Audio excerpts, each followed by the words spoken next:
What the fuck? It's a lot nicer out here today. Ooh, got that lighting. Got that fucking lighting from the sun. You see that piece of shit? Anyway, I already forgot what I was fucking doing. So, breakups are still really difficult. You know, I don't think people are ever prepared for them, no matter how much you try and plan for it, unless, like, of course you were mourning the breakup before it happened, but that's kind of the exception. Anyway, breakups are really difficult. You know, it's really tough. I like talking to myself because I think it helps a little bit, but I still really miss her a lot. It's been about 2 or 3 days since we broke up. You know, it sucks a lot because I miss a lot of the things we used to do. And granted, there was like a month-long build-up to it, and I kind of knew it was coming, but I don't know. It's really tough getting past all those emotions and feeling it. It comes in waves. A lot of that grief, there's a fly around here. A lot of that grief comes in waves. One day, you know, I was feeling really good, thinking to myself how, you know, it's okay, it's fine. And today, you know, I was thinking to myself, I was like, I was really lucky to have this person around, and now they're gone. So it's really tough. I don't know how to necessarily deal with it. I think the best thing I can do right now is just to try to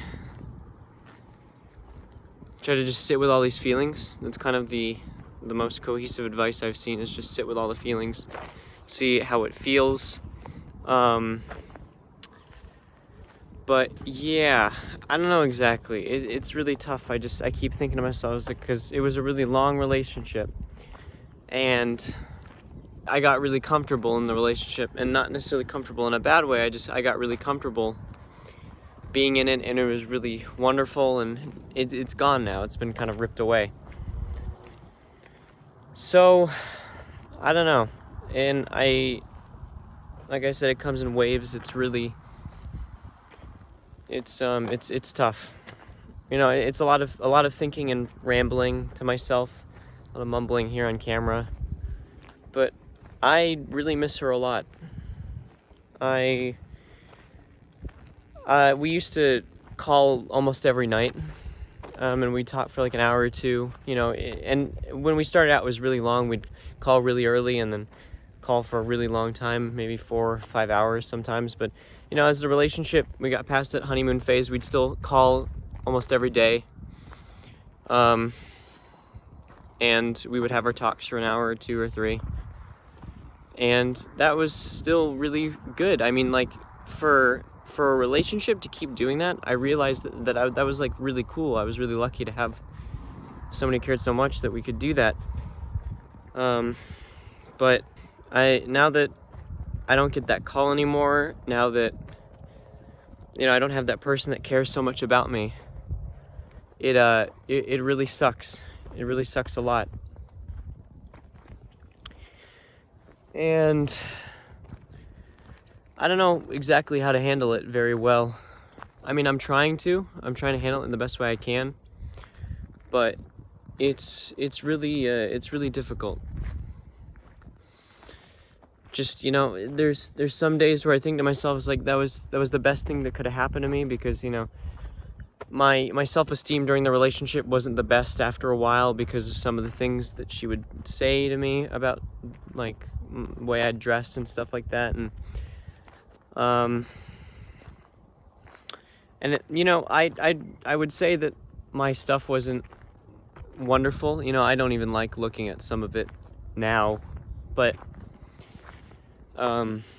it was it made me feel a little bit more comfortable at the time because I was starting to grow into a person I really wanted to become. I was getting a lot more comfortable with myself. And to kind of have someone not be so, I guess, accepting of that kind of hurt a lot.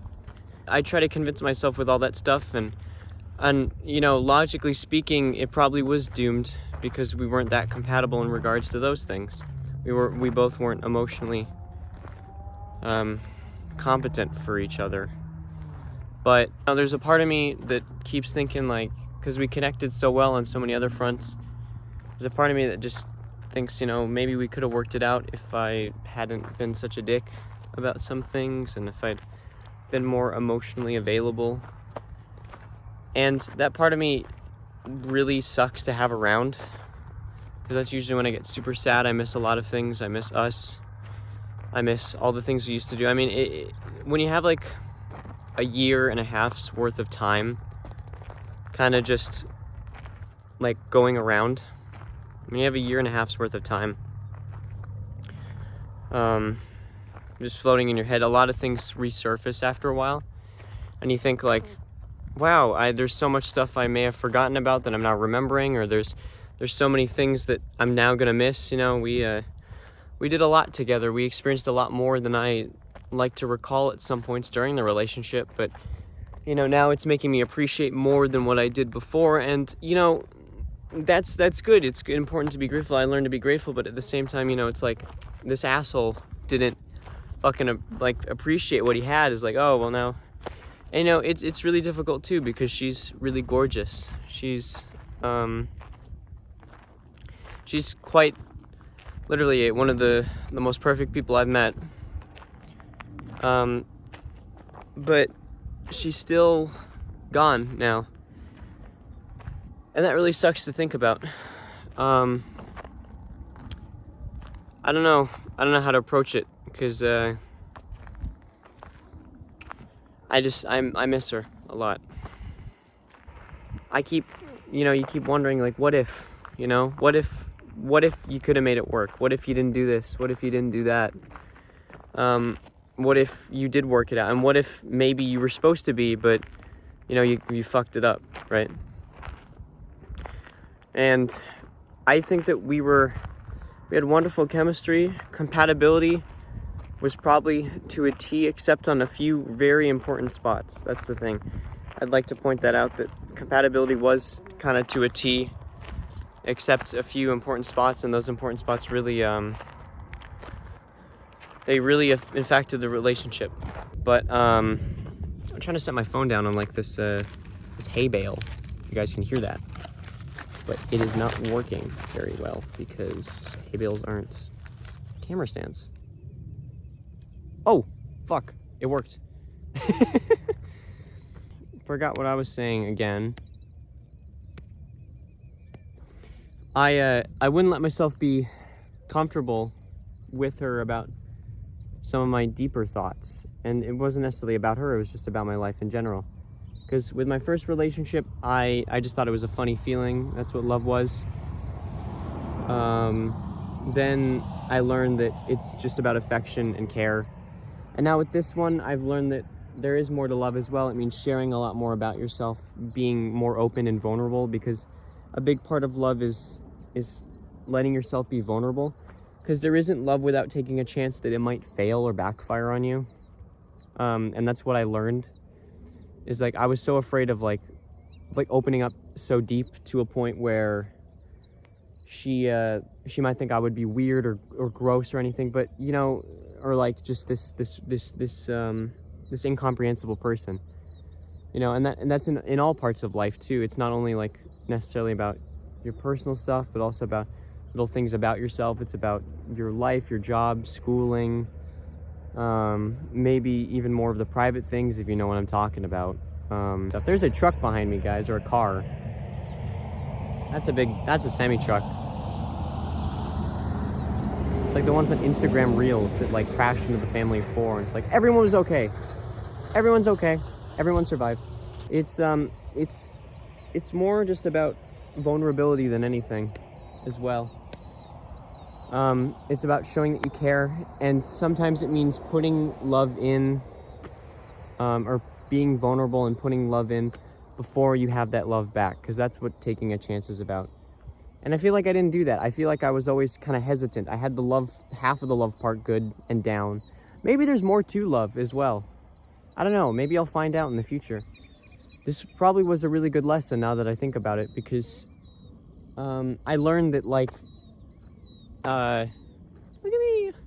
I learned that love is a lot of things, and it means being vulnerable. It means opening up and stuff. It just sharing pain, I guess, is what I'm trying to say. Sharing pain with someone is super important. It develops a closer bond. Crying in front of people is important, especially ones that you care about. And being vulnerable means taking that chance before you have that guarantee. It's about taking that chance of vulnerability, opening up and letting someone hold this, like, I guess, this metaphorical knife over your heart. You're opening up your chest and exposing your heart to a guy who you may or may not know has a weapon, or in this case, a girl who you may or may not know has a weapon. And this girl could fucking tear your heart out, you know? She could tear your heart out right then and there, but you've opened it up, and it means exposing that and having the possibility of it being damaged. And I would never do that. I always had it closed, and that's not cool, because she opened up a lot about herself, but I didn't want to open up because I didn't want to be perceived as weird or anything. And that's how you develop a bond, honestly, is just by having a close relationship. And I kind of felt that through the relationship, like in the later half of it, is like I felt like I wasn't as close as I wanted to be, and I couldn't figure out why. Fast forward to now, I'm thinking back on things. It's like, why was I feeling like that? And I was like, oh, well, maybe I should have opened up more, and then things could have been closer. And it's like, oh, okay. Genuinely though, it does make me really sad to think about. I don't know exactly how to handle it. Like, healthy. I think it's healthy just to sit with it and cry as much as I need to, and keep trying to move forward with my life, even though things really suck. But yeah, I don't know. It's a combination of everything. It's I don't know. I keep hoping and praying that there will be a better person out there for me. And you know, that's never guaranteed in life. Love is never guaranteed, but when it does come, I think you need to be more grateful, and that's what I also learned too.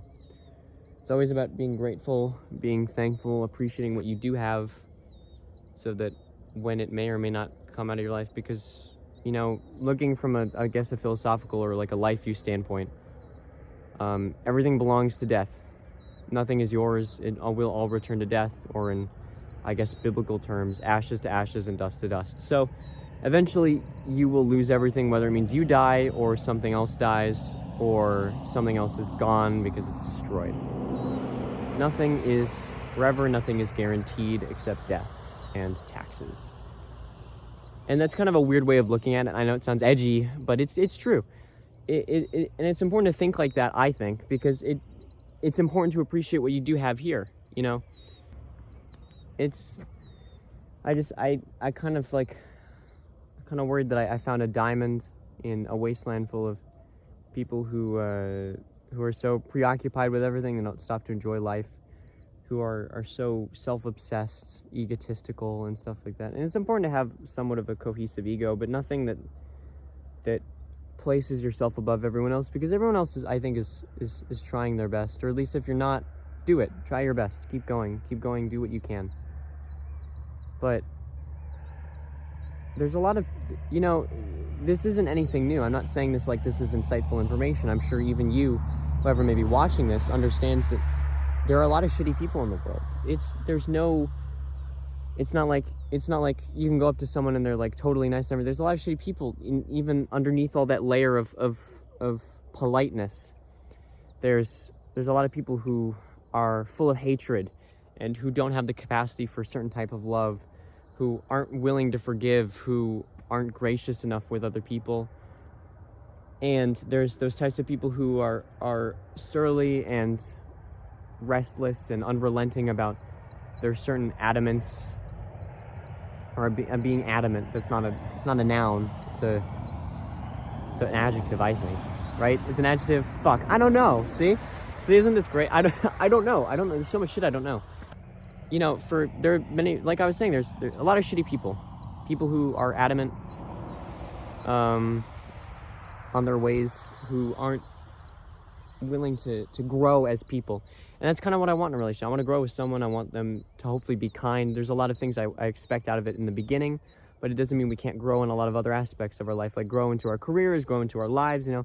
I really want to be in a good relationship in like my early life, because I don't know, maybe I'm over exaggerating this because I don't have experience, and maybe because I don't know, but like I don't want to be 30 meeting the person, like the love of my life, maybe, because you know all that time could have passed where we could have grown with each other, and that's such a wonderful experience, I feel like, because I've already grown with this girl a fair bit before we broke it off, and that felt really cool. But I don't know, it's that kind of stuff that gets to me a lot. And I guess she wasn't willing to forgive me. She wasn't willing to be gracious enough to forgive me about a lot of the things I was doing. And I feel like you don't necessarily, no one deserves forgiveness, but I feel like the people that do forgive have a lot of kindness and love and have the capacity for love in their heart. It takes a lot of strength to it takes a lot of strength to forgive. You know, you don't have to forgive, but if you do, it takes a lot of that burden away off of you, and allows you to be gracious with other people, to give them the chance that they maybe need, or that they maybe should get. And it shows that you really love someone, because, you know, relationships, you know, people fuck up all the time. Someone's gonna fuck up, and it may be really bad. And unless it's something that's like shattering and something that like you know or you feel like you don't want to like do. And I'm not saying she's an asshole for doing that. It's just like, I guess she's not for me, because I owned up to my shit, and I tried my best to make amends and express how I was gonna improve on myself, and it was placed on her to forgive me, and she didn't. She was still angry and a bit sour about everything, and that's understandable. I don't blame her for feeling that way. Hope that I do okay. I hope that things are gonna be okay. I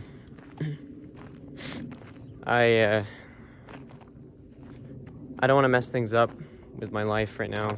I just need to focus a lot on myself. And I think what's really important, I need to learn how to be kind. I need to learn how to be kind with other people. I don't feel like I've ever truly mastered kindness. And, you know, I don't think you ever can master kindness. You always have to keep improving. But I feel like there's a point where you get good at being kind, where you learn to give people that benefit of the doubt, or you learn to give people grace when they may not even deserve it. But I just really need to learn to be kind with people. And I feel like, I don't know, I've been told that, or I've seen as well, that, you know, you attract people that you are, I guess is what I'm saying. So if you're a really horrible person, you're probably gonna attract a lot of shitty people.